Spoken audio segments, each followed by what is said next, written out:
نحمدہ ونصلی علی رسولہ الکریم اما بعد فاعوذ باللہ من الشیطان الرجیم بسم اللہ الرحمن الرحیم اللہم صلی علی محمد وعلی آل محمد کما صلیت علی ابراہیم وعلی آل ابراہیم انک حمید مجید اللہم بارک علی محمد وعلی آل محمد کما بارکت علی ابراہیم وعلی آل ابراہیم انک حمید مجید۔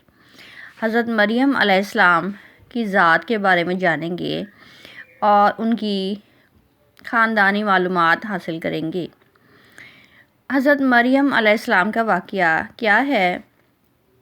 قرآن کہتا ہے کہ اس وقت کو یاد کرو جب عمران کی زوجہ نے یہ کہا کہ وہ چونکہ نیک تھیں اور اچھی تمنائیں رکھتی تھیں کہ دعا کی تو ان کو حمل ٹھہر گیا، تو انہوں نے دعا یہ کی تھی کہ اے اللہ، میں نے منت مانی ہے تیرے لیے کہ جو میرے پیٹ میں بچہ ہے وہ آزاد ہوگا، بیت المقدس کی لیے وقف کر دوں گی، تیرے دین کے لیے وقف کر دوں گی، تو میری طرف سے اس منت کو قبول کر لے، بے شک تو سننے والا اور جاننے والا ہے۔ یہ ان کے جذبات تھے چونکہ وہ اچھا خاندان رکھتی تھیں۔ اللہ تعالیٰ فرماتے ہیں کہ جب عمران کی زوجہ نے بچہ جنا تو وہ ایک لڑکی تھی جو کہ مریم علیہ السلام تھیں۔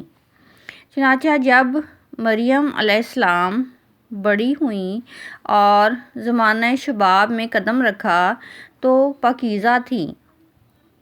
ان کے پاس ایک روز جب کہ وہ غسل کے لیے دریا کے کنارے گئیں تو اللہ کا فرشتہ نوجوان اور خوبرو نوجوان کی شکل میں آیا اور کہنے لگا کہ اے کنواری مریم علیہ السلام، اللہ تجھے ایک نیک اولاد عطا کرنا چاہتا ہے۔ مریم علیہ السلام نے کہا، یہ کیسے ممکن ہے جب کہ مجھے کسی مرد نے چھوا تک نہیں؟ فرشتے نے کہا، یہ ایسا کرنا تیرے رب کے لیے بہت آسان ہے۔ حضرت بی بی مریم علیہ السلام کے والد کا نام عمران اور والد کا نام حنا تھا۔ حضرت عمران حضرت سلیمان علیہ السلام کی اولاد میں سے تھے اور حضرت حنا جو کہ ان کی زوجہ محترمہ تھیں وہ داؤد علیہ السلام کی اولادوں میں سے تھیں۔ حضرت عمران بنی اسرائیل میں بڑے عابد، زاہد اور پرہیزگار اور عالم تھے، اس لیے مسجد اقصیٰ کی امامت لوگوں نے ان کے سپرد کر رکھی تھی۔ حضرت حنا کے ہاں اولاد نہ تھی، اس لیے ایک روز انہوں نے اللہ تعالیٰ سے اولاد کے لیے دعا کی تھی جو کہ بیٹے کی خواہش تھی، لیکن اللہ تعالیٰ نے انہیں ایک بیٹی عطا فرمائی تھی۔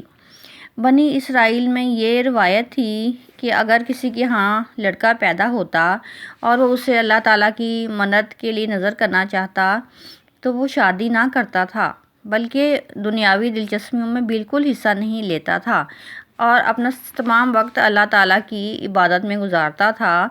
لیکن بیٹی کی پیدائش ہوئی تو حنا نے بیٹی کا نام مریم علیہ السلام رکھا۔ سریانی زبان میں مریم کے معنی خادم کے ہیں۔ چونکہ آپ مسجد اقصیٰ کی خدمت کے لیے وقف کر دی گئی تھیں، اس لیے یہ نام رکھا گیا تھا۔ مریم علیہ السلام کے والد آپ کی پیدائش سے پہلے ہی انتقال کر گئے، اس لیے حنا نے ولادت کے بعد آپ کو ایک کپڑے میں لپیٹ کر بیت المقدس کے علماء کے سامنے پیش کر دیا کہ اسے کسی کی نگرانی میں پرورش کر دی جائے اور کوئی اس کی کفالت لے لے۔ حضرت مریم علیہ السلام بیت المقدس میں لائی گئیں تو محاوروں کے اور بہت سے لوگوں کے درمیان اختلافات پیدا ہو گئے اور یہ فیصلہ کیا گیا کہ قلم جس کا دریا کے بہاؤ کے مخالف بہے گا تو وہ مریم علیہ السلام کی کفالت کا حقدار ہوگا۔ اس مقابلے میں حضرت زکریا علیہ السلام جو کہ حضرت مریم علیہ السلام کے خالو تھے وہ بھی شامل تھے۔ ان کے قلم کو اللہ تعالیٰ نے پانی کے بہاؤ کے مخالف میں بہا دیا، اس طرح سے وہ حقدار ہو گئے اللہ کے حکم کے مطابق۔ حضرت زکریا علیہ السلام کی کفالت میں حضرت مریم علیہ السلام کو دے دیا گیا۔ حضرت زکریا علیہ السلام کی بیوی حضرت مریم علیہ السلام کی خالہ تھیں۔ دوسرے بچوں کی نسبت حضرت مریم علیہ السلام جلدی بڑی ہوئی، اور جب وہ بڑی ہو گئیں تو بیت المقدس میں آپ کو ایک کمرہ مخصوص دے دیا گیا۔ یہاں پہ صرف حضرت زکریا علیہ السلام کو ان سے ملاقات کی اجازت تھی، ورنہ کوئی بھی مرد اندر نہیں جا سکتا تھا۔ آپ مریم علیہ السلام دن رات اللہ تعالیٰ کی عبادت میں مشغول رہتی۔ حضرت زکریا علیہ السلام جب ملاقات کے لیے آتے تو دیکھتے کہ آپ کے حجرہ میں بے موسمی پھل موجود ہوتے تھے۔ جب زکریا علیہ السلام حضرت مریم علیہ السلام سے پوچھتے کہ یہ پھل کہاں سے آئے ہیں اور ان کو کون لے کر آیا ہے، تو حضرت مریم علیہ السلام فرماتی کہ یہ پھل اللہ تعالیٰ کے پاس سے آئے ہیں۔ اللہ تعالیٰ نے حضرت مریم علیہ السلام کو مومنہ بندیوں میں شمار کیا تھا، جیسے کہ سورہ آل عمران میں ارشاد ہوا ہے، جس کا ترجمہ یہ ہے: اور جب فرشتوں نے کہا، اے مریم، بے شک اللہ تعالیٰ نے چن لیا ہے تمہیں اور خوب پاک کر دیا ہے اور پسند کیا ہے تمہیں سارے جہان کی عورتوں سے، اے مریم علیہ السلام، خلوص سے عبادت کرتی رہو اپنے رب کی اور سجدہ اور رکوع کرنے والوں کے ساتھ۔ بی بی مریم علیہ السلام جس مقصد کے لیے چنی گئی تھیں وہ ابھی باقی تھا۔ آپ دن رات اللہ رب العزت کی عبادت اور ریاضت میں مشغول رہتی تھیں، یہاں تک کہ بنی اسرائیل میں یہ مشہور ہو گیا کہ آپ ایک پاکیزہ خاتون ہیں۔ پھر وہ وقت آیا کہ جب حضرت جبرائیل علیہ السلام نوجوان کی شکل میں حضرت مریم علیہ السلام کے پاس تشریف لائے۔ بی بی مریم علیہ السلام غیر مرد کی موجودگی سے پریشان ہوئیں تو کہا کہ میں تجھ سے خدائے رحمان کی پناہ مانگتی ہوں۔ حضرت جبرائیل علیہ السلام آپ کو تسلی دیتے ہوئے فرماتے ہیں، جس کا ترجمہ یہ ہے: میں تو اس لیے بھیجا گیا ہوں کہ تجھے ایک پاکیزہ لڑکا دوں۔ کہنے لگیں کہ میرے ہاں لڑکا کیسے ہوگا جبکہ مجھے کسی مرد نے چھوا تک نہیں اور نہ ہی میں بدکار ہوں۔ حضرت جبرائیل علیہ السلام نے کہا کہ ایسا ہی ہوگا، میرا رب فرماتا ہے کہ ایسا کرنا میرے لیے بہت آسان ہے۔ سبحان اللہ۔ اور ہم ایسا اس لیے کریں گے کہ اس لڑکے کو لوگوں کے لیے نشانی بنائیں اور اپنی طرف سے ایک رحمت بنائیں۔ حضرت جبرائیل علیہ السلام نے مریم علیہ السلام کے گریبان میں پھونک مار دی، جس سے کہ آپ کا حمل ٹھہر گیا۔